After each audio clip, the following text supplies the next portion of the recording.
Alors bonjour à toutes et à tous, bienvenue sur dailyfx.fr. Nous sommes le 26 octobre 2015, dernière semaine du mois d'octobre, une semaine encore très chargée sur le plan de l'agenda monétaire. Deux banques centrales majeures s'expriment, quelques banques centrales et mineures. Je vais revenir assez largement sur la Banque Centrale Européenne et au fond sur ce thème qui influence les taux de change principaux sur le marché des devises, la distorsion des politiques monétaires. Alors j'ai beaucoup de choses à vous montrer, mais on va être bref parce que c'est le principe de cette émission, faire un tour d'horizon bref des paires majeures et notamment du taux de change euro-dollar.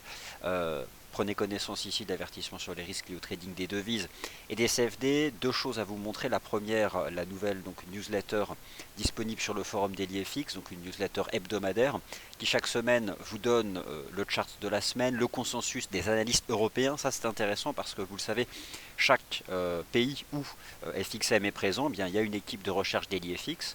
Et l'idée c'est que ce tableau rassemble les opinions des analystes allemands, anglais, italiens, français sur les actifs majeurs.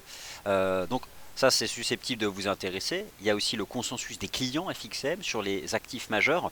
Alors je vous donne le lien vers cette section du forum que Sylvain d'ailleurs vient de vous présenter si vous avez assisté à son émission. Et pour accéder à cette newsletter, il suffit de cliquer sur le PDF. Voilà, DailyFX Newsletter, semaine du 26 octobre. Il n'y a pas de piège, il suffit simplement d'être ici dans le forum et de cliquer. Et donc voilà, c'est un peu le document avec lequel nous ouvrons cette semaine. Vous allez découvrir le chart de la semaine, sans surprise, des actions zone européenne, le consensus des analystes sur les actifs principaux. Vous allez avoir l'opinion de nos analystes allemands sur l'euro-dollar, italien, anglais, français, puis peut-être voir un état des forces, un état des lieux donc de ce consensus des analystes. Deuxième chose à vous montrer, nous entrons dans une semaine très très chargée. Et puis je pourrais trouver un superlatif encore plus fort sur le plan des fondamentaux, les banques centrales, les grands agrégats économiques traditionnels.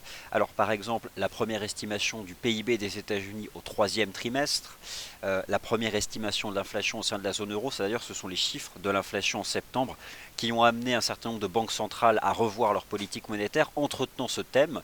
Vous avez ici sous les yeux un graphique qui a été construit par le chef de nos analystes aux États-Unis, John Kick-Leiter, qui revient sur la façon dont se positionnent les différentes banques centrales dans le camp accommodant ou du côté de la politique monétaire restrictive, donc dovish versus hawkish, dans une représentation ici sur des sortes de courbes pour bien et en déduire en fait des stratégies de trading. Alors forcément, avec avec la perspective de voir le 3 décembre prochain la Banque Centrale Européenne annoncer un QE2, eh bien la Banque Centrale Européenne est encore plus dovish que par le passé. Idem du côté de la Banque Centrale du Japon. D'ailleurs, cette semaine, je parlais de deux banques centrales majeures qui s'expriment.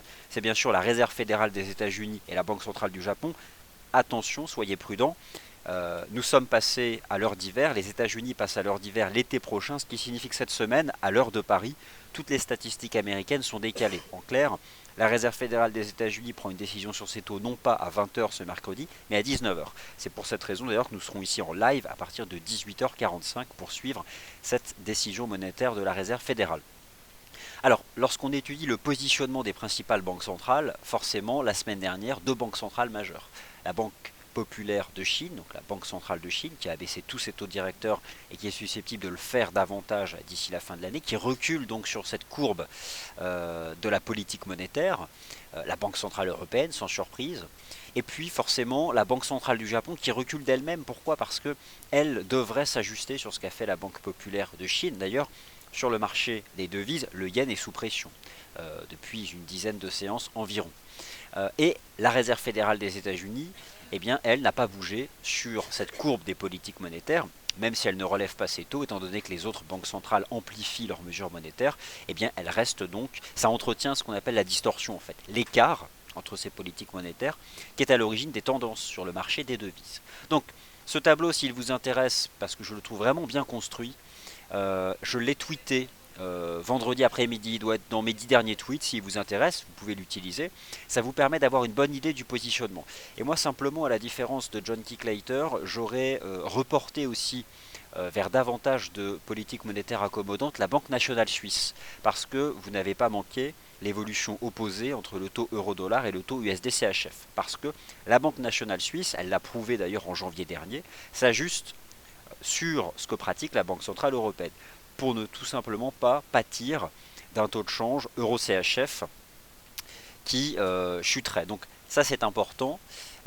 Et donc c'est pour cette raison que je pense que la SNB, la Banque nationale suisse, pourrait elle aussi reculer sur cette courbe de la politique monétaire.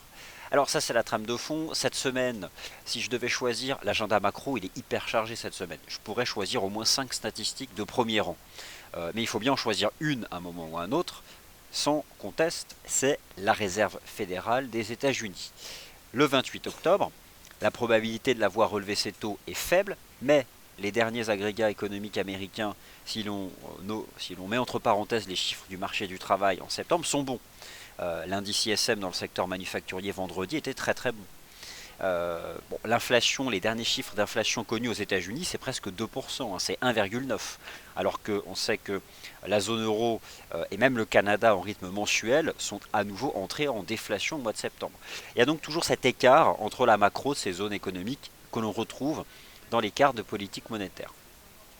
Alors les commandes de biens durables demain, la décision sur les taux mercredi, la décision sur les taux de la RBNZ, Banque centrale de Nouvelle-Zélande, mercredi aussi. Le PIB des États-Unis jeudi à 13h30 et non 14h30 à cause de ce décalage d'une semaine temporaire donc dans le basculement à l'heure d'hiver. Le PIB des États-Unis, l'inflation au sein de la zone euro, le PIB du Canada, idem 13h30 parce que l'Amérique du Nord, les États-Unis et le Canada passent à l'heure d'hiver dimanche prochain. Enfin, dans la nuit de samedi à dimanche prochain, donc il faut faire attention à ça.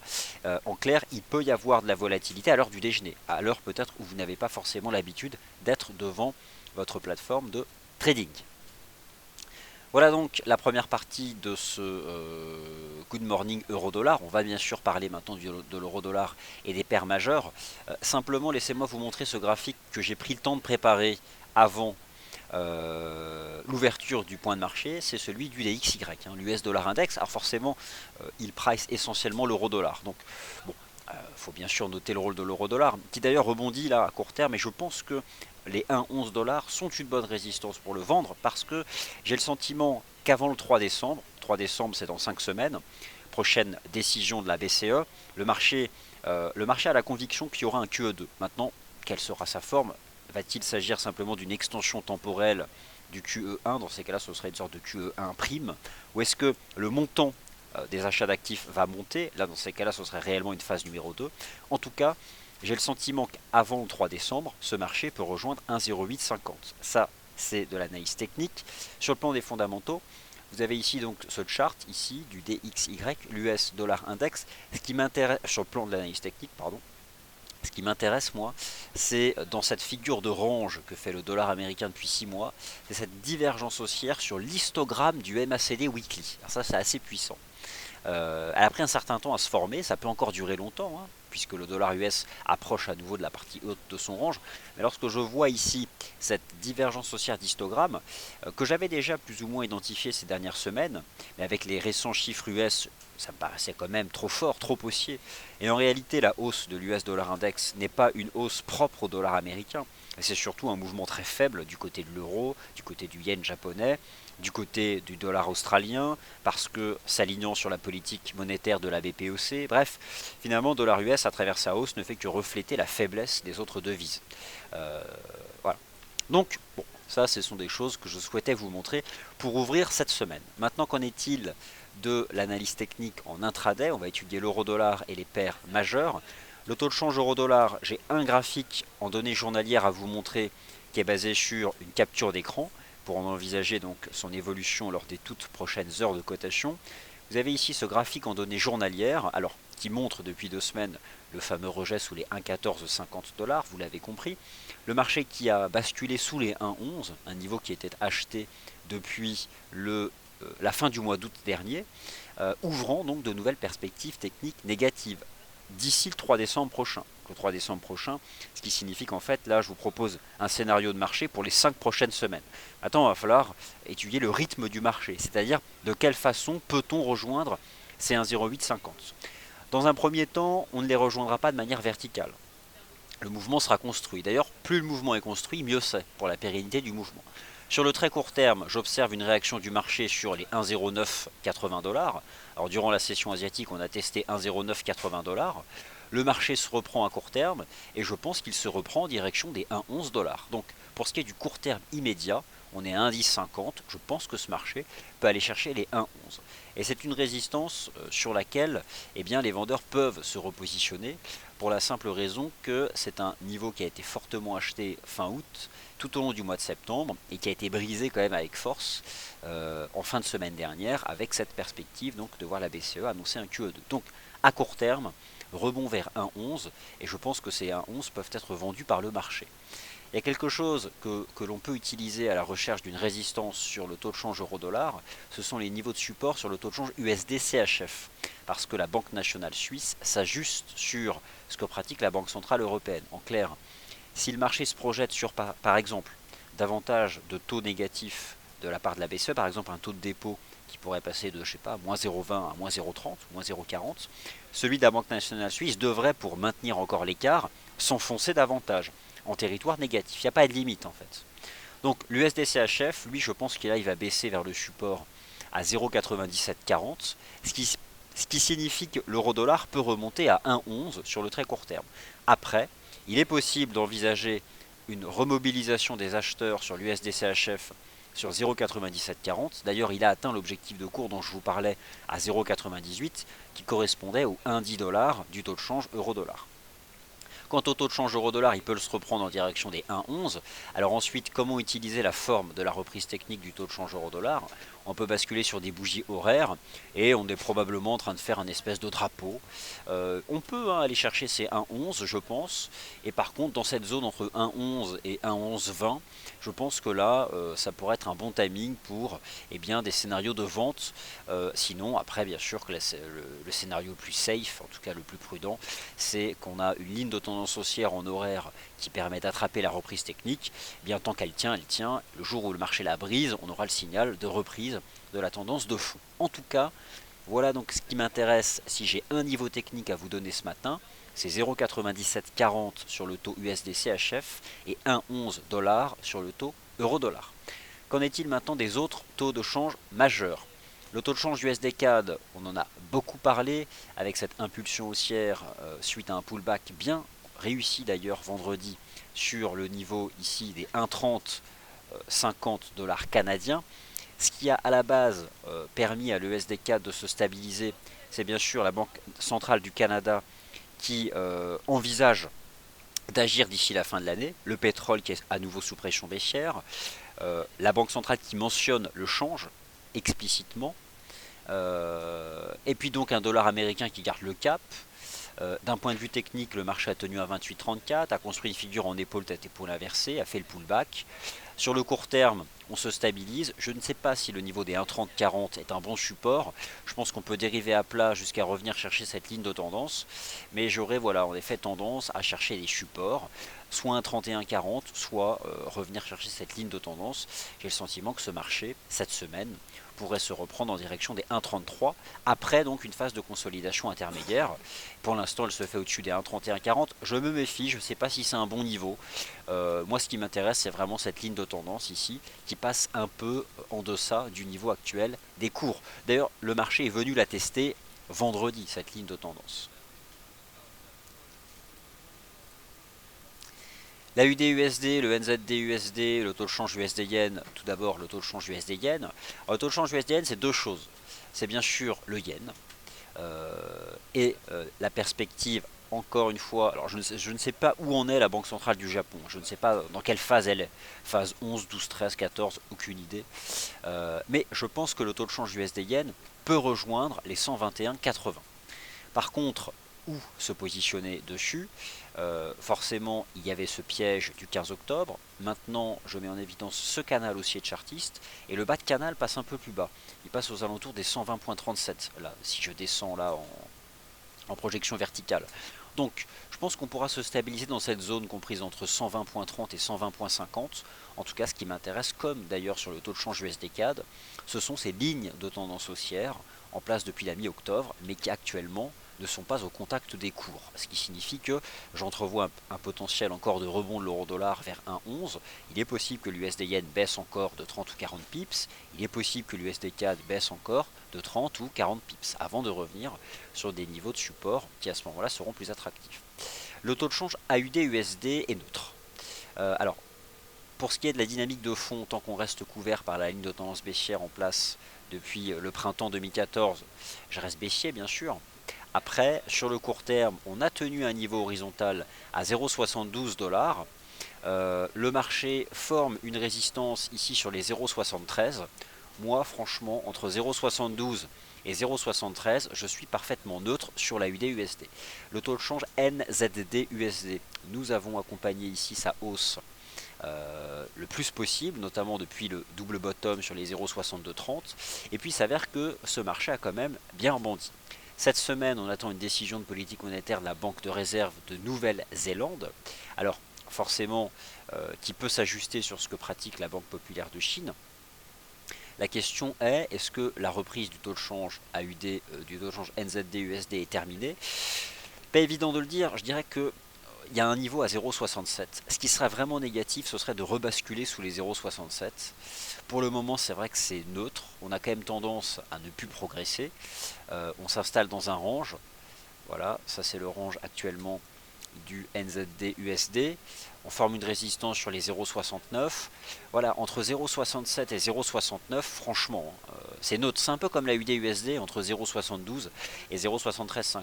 Ces deux marchés, après avoir fortement progressé, s'installent dans des ranges. Et il est vraiment difficile d'en anticiper le sens de sortie. Donc, honnêtement, en ce début de semaine, mon positionnement sur la UD-USD et le NZD-USD est parfaitement neutre. Ce qui n'est pas le cas des autres paires de devises où je pense qu'il y a du directionnel et des bons niveaux techniques à attendre pour des stratégies de trading. Alors le taux de change GBP-USD, la bougie japonaise de la semaine dernière, c'est un bearish engulfing. Alors, bon, à la base, je vous remontre le tableau de la distorsion des politiques monétaires. La Banque d'Angleterre et la Réserve fédérale des États-Unis ont une politique monétaire qui est proche. Elles font partie des banques centrales au quiche. C'est d'ailleurs pour cette raison que le RSI du GBP-USD en weekly, il est autour des 50 depuis plusieurs mois.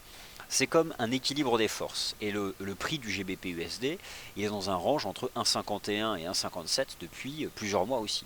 Donc forcément, c'est pas très directionnel. Maintenant, pour ce qui est du court terme, bon, j'ai le sentiment qu'on pourrait retomber peut-être vers les 1,51,60 à nouveau. On a quand même cassé ce range entre 1,54 et 1,55 la semaine dernière. Là, c'est comme le taux de change euro-dollar, on fait une reprise technique. Mais je pense qu'on peut attraper un canal de baisse, ce type de canal éventuellement. C'est pas évident. Le GBP-USD n'est vraiment pas évident parce que voilà, les fondamentaux britanniques ne sont pas les fondamentaux de la zone euro. On avait eu cette puissante jambe de hausse, un range, on sort par le bas du range. Maintenant, je me demande si d'ailleurs on n'est pas en train de tenir un retracement de cette jambe de hausse. Voilà, on a fait 61,8. Franchement pas à l'aise, même si je vois que le marché est sous pression. La seule véritable résistance qui me semble solide, c'est les 1,54, 1,54,15. Et éventuellement ce petit canal de baisse ici en intraday, qu'on peut ajuster peut-être un peu plus proprement en utilisant les bougies horaires. Donc c'est ce que je vais faire tout de suite. Voilà, hop, je positionne cette ligne de tendance que j'étends. Mais franchement, je suis pas hyper convaincu.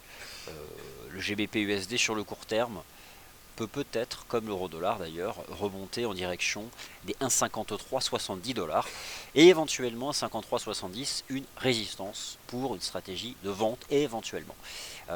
Ça ne vaut pas les 1,11 de l'euro-dollar, bien sûr, qui là sont quand même un peu plus limpides, étant donné le temps où le marché est resté au-dessus. Je pense que si on rebondit vers ces 1,11 $, à ce moment-là, c'est quelque chose qui peut être vendu par les investisseurs. Alors, du côté des paires majeures, est-ce que j'en ai oublié une? Non, j'en ai pas oublié, donc maintenant vos questions, c'est parti.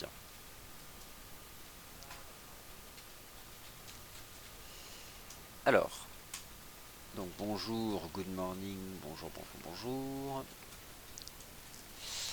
Alors, question de Georges, quelles sont les raisons de la remontée la semaine dernière du USD FXM dollar index? C'est simple, c'est pas une remontée du dollar américain, c'est surtout un mouvement de vente sur le yen japonais et le taux de change de l'euro. Donc la hausse du dollar américain depuis 2 semaines ne fait que refléter la distorsion monétaire, les nouvelles mesures accommodantes de ces banques centrales, notamment la semaine dernière, la BCE et la Banque centrale de Chine, et probablement le 30 octobre du Japon. Je vous rappelle que l'US Dollar Index, c'est comme un indice boursier, sauf qu'il est composé de 4 actions, si vous me permettez cet abus de langage. L'euro-dollar, l'USD Yen, la UD-USD et le GBP-USD, 25% chacune. Forcément, l'euro-dollar a chuté, l'USD Yen a monté. L'USD Yen a aussi monté parce qu'il y a de l'attrait pour le risque, ce qui a créé ce phénomène mécanique de hausse de l'US Dollar Index. Mais le positionnement propre vis-à-vis du dollar américain, il est neutre depuis plusieurs mois. Francis du 53, eh bien, heureux d'entendre que le webinaire sur le RSI vous plaît, et je crois d'ailleurs que cette semaine, vous allez avoir bientôt un webinaire sur le carry trade qui est en cours de préparation. Voilà, c'est Sylvain qui est dessus, on vous prépare tout un tas de choses. Voilà, les webinaires sont à libre disposition sur notre chaîne YouTube, donc n'hésitez pas à vous en servir. Donc, ce matin, mon propos est de vous rappeler l'importance cette semaine du calendrier macroéconomique.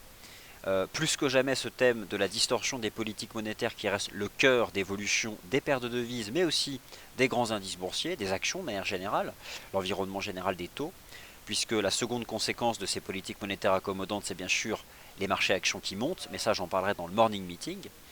D'un point de vue de l'analyse technique, pour faire la synthèse de mon émission, je vous dis 1,11$ sur l'euro-dollar en première forte résistance. Surveillez la zone des 120,30, 120,50 sur le taux de change USD-Yen. Attention à l'USD-CAD, surveillez la ligne de tendance haussière plus que le niveau horizontal. Quant à l'AUD-USD ou NZD-USD, je suis beaucoup plus neutre, avec cette semaine un NZD-USD et la Banque centrale, bien sûr, de Nouvelle-Zélande, si elle baisse ses taux ou qu'elle a un discours en faveur d'une baisse du NZD, eh bien ferait que le NZD-USD casserait les 0,67 et baisserait. On aura l'occasion d'en reparler d'ici là. Voilà, merci de votre attention. Prochaine émission à 10h30 sur les matières premières. Et puis moi je vous retrouve à 11h pour le morning meeting. Merci à tous.